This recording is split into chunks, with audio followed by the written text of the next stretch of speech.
My dear friends, there are two kinds of fears: fear of man and fear of God.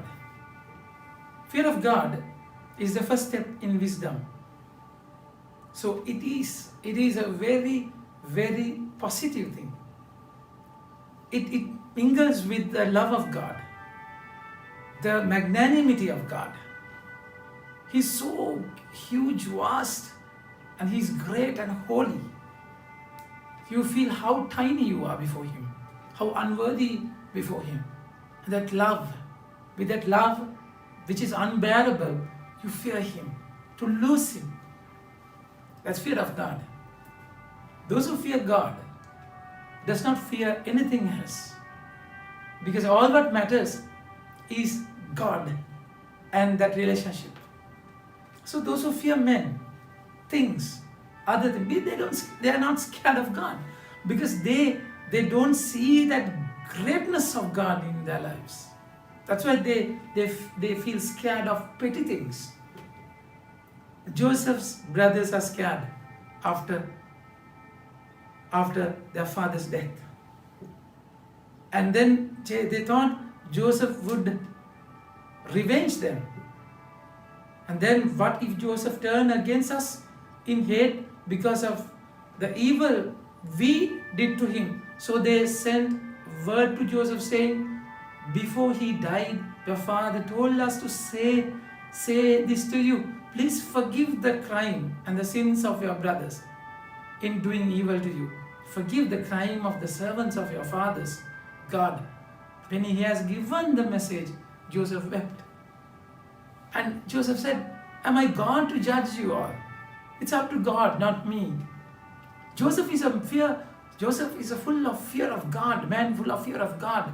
He respected him so much, although the temptations, the allegations, persecution he had to go through, he never said a word against him. He was scared of him. He was full of his love. So he's not scared. But those people, brothers, think about them. There's so much of fear. They're scared that Joseph would revenge them. What would happen to them later? Their insecurity was terrible. That's exactly why the Lord is saying in the gospel, do not be afraid of those who kill the body, but have no power to kill the soul. Rather be afraid of him who can destroy both body and soul in hell. So if you have this connection, you fear him, because only he has the complete right. Others can touch your body only, not the soul. Even if he does not allow, then none can touch you. So you fear him very positively, very positively. Fear intertwined with love, connected with compassion and the love of God. So my dear friends, so you are invited to have that relationship strongly. So when you have that relationship, you feel without God you are no one, you are of no worth, but with God you are precious. When Jesus wanted to start the ministry, public ministry, he heard that you are my beloved son and I am well pleased of you. You are my beloved son. You are precious. This is exactly what should happen to you. The moment you are precious, you feel that you are precious. That's why the Lord is saying, for few cents you can buy 2 sparrows. Yet no one sparrow falls to the ground without your Father's knowing. As for you, every hair of your head has been counted. Do not be afraid. You are worth more than many sparrows. See the word? He has counted. Even you don't know. You and I, we don't know the number of hairs that we have. He has counted. Even the minor details are attended to. It's beautiful, isn't it? So you are of great worth. He knows every bit and tiny thing happen in your life. He knows your life, every nook and corner, right to left. He knows you. So none can poke their nose into your life without his knowledge. Simply saying, you are of great worth.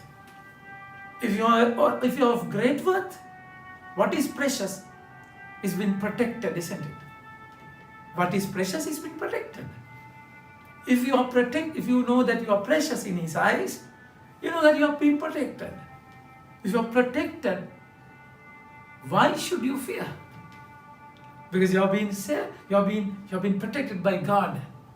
So it does not mean that no storm, no problem would come on your way. Pain would come on. No, definitely you have to go through persecution. That is narrow path. The Lord is saying, a student is not above his teacher, nor slave above his master. A student should be content to become like his teacher, and the slave like his master. So, what happened to our master? What happened to our teacher? It's exactly what happened. He had to go through, he was rejected, and our path also the same. It does not mean he has to die like a slave. It does not mean God, Father has despised him. No. The value of him is never touched by the world. Persecution, pain is not a criterion to measure whether you are of great worth. No. Worldly way of life, worldly criteria is different, my dear friends. That's exactly the Lord is saying. Now people said he's casting out demons out of the power of Beelzebul. What an allegation! I mean, if he's condemned like this, what about us? Definitely, if he's our master, same thing would happen to us. We just be joyful. Don't ever think that you are of no worth because you are going through a terrible time. Others are enjoying life. No. The word says, world will laugh, you will cry. But then your cry, your mourn you'll be turned into joy one day. It will happen. The Lord is saying, there's nothing covered that will not be uncovered. There's nothing hidden that will not be made known. Out of fear, we hide things. A lot of things are hidden because we are scared. As the third servant who had one talent, he buried it in the ground because he was scared. So you hide because you are scared. The moment you love him, there's nothing to hide. With love, there is no secret. All the secrets are sacred, isn't it? The Lord is saying, so I will bring them forth. Rather be afraid of, I will bring them all to the light. There is nothing hidden that will not be made known.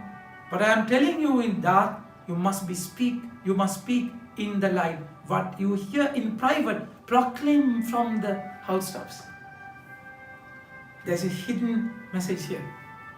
What I speak to you in private. So this is exactly the sacred secret, isn't it? You have a secret with him, which no one knows. He will speak to you in private. That kind of relationship. God decided to tell the whole truth to Abraham because he's like a friend. That is the kind of intimacy the Lord wants us to have in our lives. If you have this, you know that you are in safe hands. Fear factor won't be a problem at all because you are safe, you're protected by divine providence, divine protection. None can shake you, none can break you, none can persecute you without his knowledge. So you are precious. If you are precious, you have been protected. If you have been protected, you don't have to be scared at all. Think about it. Have a nice day. May God bless you.